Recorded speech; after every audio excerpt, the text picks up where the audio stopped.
Hello everyone. I hope you all are good and doing well.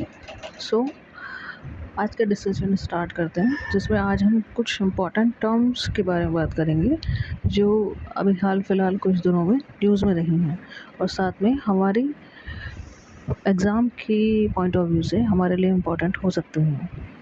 तो इनमें से जो पहली इम्पोर्टेंट टर्म है उसका नाम है डिजिटल थ्रेड। तो यहाँ आप देख पा रहे होंगे डिजिटल थ्रेड, इसका क्या मतलब है? The architecture that links data from the all distributed manufacturing components during a product life cycle is called a digital thread और डिजिटल चेन। तो क्या मतलब हुआ इसका कि कोई ऐसा स्ट्रक्चर या कोई ऐसा आर्किटेक्चर जिसकी हेल्प से आप क्या करते हैं, डाटा को लिंक करते हैं। कहाँ से? अलग अलग जो आपके मैन्युफैक्चरिंग कंपोनेंट्स हैं उनके थ्रू, और उसके बाद आप एक साइकिल क्रिएट करते हैं जिससे कि आपकी जो प्रोडक्ट लाइफ है वो तैयार होती है। और इस पूरी चेन को, इस पूरी टेक्नोलॉजी को आप क्या बोलेंगे? इसको बोला जाएगा डिजिटल थ्रेड या फिर डिजिटल चेन। इसमें क्या कर रहे हैं आप? इसमें बेसिकली हम एक ने जितने भी डाटा है उसको पूरा लिंक करके एक थ्रेड की फॉर्म में, एक चेन की फॉर्म में, या एक कह लीजिए एक साइकिल की फॉर्म में अरेंज कर रहे हैं, जिससे क्या होगा, हमारे जितने भी प्रोसेस उसमें इंक्लूड है उस सब के लिए एक हमारे पास टर्मिनोलॉजी होगी। इससे के बाद ये स्टेप लेना है, इसके बाद नेक्स्ट स्टेप ये होगा, देन ये हमें करना है। तो ये एक पूरा सिस्टम आपके पास तैयार होता है। तो उससे फ़ायदा क्या होगा? That it optimize the manufacturing process and improves overall operational efficiency. तो इसकी हेल्प से आपका जो मैन्युफैक्चरिंग प्रोसेस है वो ओवरऑल इम्प्रूव होता है, और उसके इम्प्रूव होने की वजह से जो आपकी ऑपरेशनल एफिशिएंसी है, यानी जो आप काम कर रहे हैं उसकी जो क्षमता है वो इम्प्रूव होती है, उसमें आपको क्वालिटी मिलती है। तो ये काम होता है हमारे डिजिटल थ्रेड का। अब इसके बाद हम बात कर सकते हैं कि अगर इसको पॉइंट वाइज मेंशन करना है कि what is the benefit of digital thread, तो आप यहाँ देख सकते हो, हमने डायग्राम पेस्ट किया है। क्या बोल रहा है digital thread? It helps in the productivity and efficiency increasing. तो इससे हमारी क्या होगी? प्रोडक्टिविटी और एफिशिएंसी इंक्रीज होगा। देन हमारी streamline design and development cycle में हमारे लिए हेल्पफुल रहता है। जो भी डिज़ाइनिंग है या जो साइकिलिंग है उसकी स्ट्रीमलाइन करने में हमें हेल्प मिलती है। जब आप एक प्रोसेस को स्ट्रीमलाइन करते हो या अपनी डिज़ाइन को स्ट्रीमलाइन करते हो तो उससे आपकी क्वालिटी भी इम्प्रूव होती है। तो क्या होगा, हमारा जो प्रोडक्ट होगा उसकी क्वालिटी हम अश्योर कर पाएंगे। देन जब आप कोलैबोरेशन कर रहे हो इन सारी चीज़ों को लेके, कि आपने स्टेप्स को मेंशन किया, आप क्वालिटी मेंशन कर रहे हो, आपने अपने डेवलपमेंट साइकिल को स्टेबलाइज किया, तो उससे क्या होगा, आपकी टीम के बीच में एक गैदरिंग होती है। उनको समझ में आता है कि हाँ, हमें ये काम इस तरीके से करना है या इस तरीके से नहीं करना है। तो आपकी इस टीम जो है उसके साथ भी आप अच्छे से कोलैबोरेट कर पाते हो, उनके साथ इफ़िशिएंटली आप वर्क कर पाते हो, जिससे टीम स्पिरिट जो है वो हमारी इंक्रीज़ होती है। और उससे फिर क्या होगा, आपके जो रिस्क हैं किसी भी काम को लेकर के, वो रिस्क जो हैं वो धीरे धीरे कम होने स्टार्ट हो जाएंगे। सेम एज़ जो आपकी कॉस्ट है बनाने की, वो कॉस्ट भी क्या होगा, cost will also get decreased. So this will be the benefit of our digital thread. So I hope ये आपको समझ में आया होगा। Now the next thing is regarding VAD। अब ये VAD क्या चीज़ है, हम इसके बारे में देखेंगे। That is voice activity detection. क्या मतलब वॉइस एक्टिविटी डिटेक्शन का? आप यहाँ समझ सकते हो, नाम से ही पता चल रहा होगा कि वॉइस यानी आवाज़ से रिलेटेड कोई टर्मिनोलॉजी है, और डिटेक्शन हम कर रहे हैं। तो डिटेक्शन का मतलब क्या होता है? फाइंड आउट करना।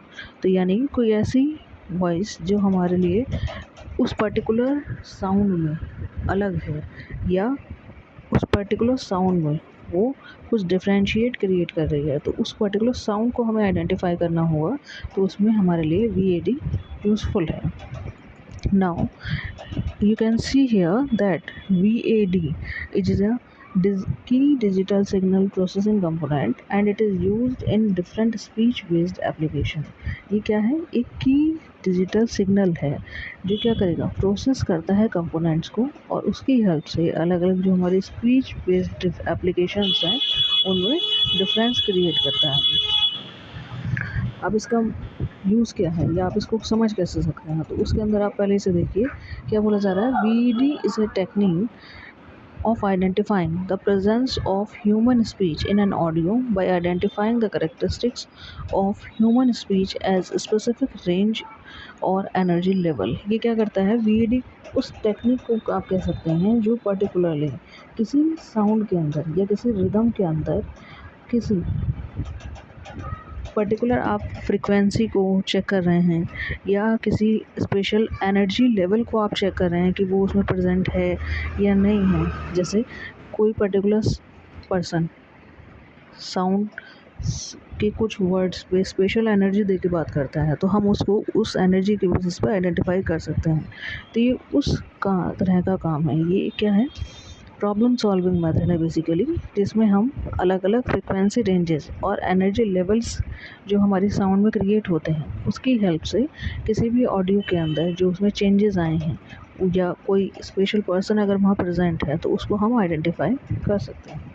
तो that is all about the VAD, that means voice activity detection. I hope ये आपको समझ में आया हो। If you want to take the screenshot you can take it here. After that we will go on to our next topic, that will be drive by attack. Now what is this drive by attack? So you can see here, आपको समझ में आ रहा होगा कि attack यानी हमारे ऊपर कोई नेगेटिव इम्पैक्ट डालने वाली चीज़ है और वो किस तरीके से इफेक्ट कर रही है, बाय ड्राइव। अब ड्राइव कहाँ होता है, पेन ड्राइव टाइप की चीज़ें हो सकती हैं, हमारे जो लैपटॉप या मोबाइल का स्टोरेज डाटा होता है उसमें ड्राइव यूज़ होता है। तो ये उसके थ्रू जब आपको अटैक करेगा तो उसको बोलेंगे ड्राइव बाय अटैक। तो वही मेंशन है यहाँ पे कि it is a technique by which malicious code is automatically downloaded onto a user's device without their knowledge। यानी एक ऐसी टेक्निक जिसमें क्या कर रहे हैं, कोई पर्टिकुलर मलिशियस कोड आपने इंस्टॉल किया, कैसे, एक डिवाइस के अंदर जब आप कोई चीज़, सपोज़ कीजिए कि आप कोई ए प्रोग्राम या कोई ए ऐप आप डाउनलोड कर रहे थे और आपकी उस ए ऐप को इंस्टॉल करने की वजह से कोई वाई नाम का मलिशियस कोड बिना आपकी नॉलेज के इस ऐप के थ्रू इसमें डाउनलोड हो गया है। आपको मालूम नहीं है, आप डाउनलोड कर रहे थे ए ऐप, बट हुआ क्या, XY उसके साथ बिना आपकी नॉलेज के इसमें इंस्टॉल, इसके थ्रू आपके सर्वर में या आप कह लीजिए आपके मोबाइल में या आपके लैपटॉप में इंस्टॉल हो रहा है। तो अब ये क्या करेगा, XY जो आपका मलिशियस कोड आया है, ऑब्वियस सी बात है ये आपके डाटा को या आपकी जो भी पर्सनल इन्फॉर्मेशन है उसको गैदर करेगा और उसको कैप्चर कर लेगा, जो कि बिना आपकी नॉलेज